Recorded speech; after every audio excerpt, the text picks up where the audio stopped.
When I started reading the WWP paper, I immediately began to think of what pictures I could use to represent the elements of the situation presented to me.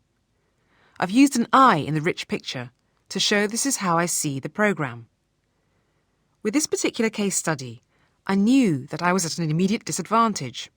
I was reading about a culture and natural environment unfamiliar to me, in an area of the world I've never visited. After a little searching on the internet, I was able to find further ideas that enabled me to start building an awareness of the imagery that I could use in a rich picture for the WWP projects. I also learnt a bit more about both the people and area described in South Africa, and discovered a little more about some of the projects. This sort of research isn't necessary to draw a rich picture. However, it made a more satisfying experience from my point of view. I then thought about what elements were important to me. After 3 versions, the rich picture started to be a more useful diagram for my own reflection. I was interested in the reaction in South Africa to the loss of biodiversity and the ending of apartheid. I wanted to know more about the way in which the Working for Water programme identified certain projects.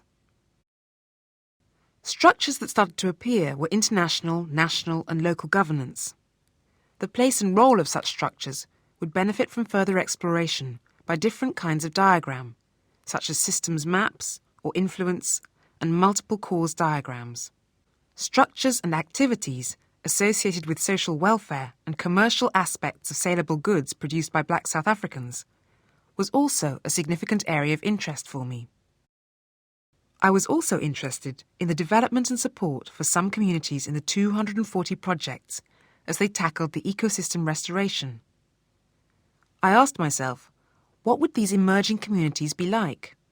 This is my rich picture of WWP, seen from my point of view and personal background. Your own rich picture might be very different to mine.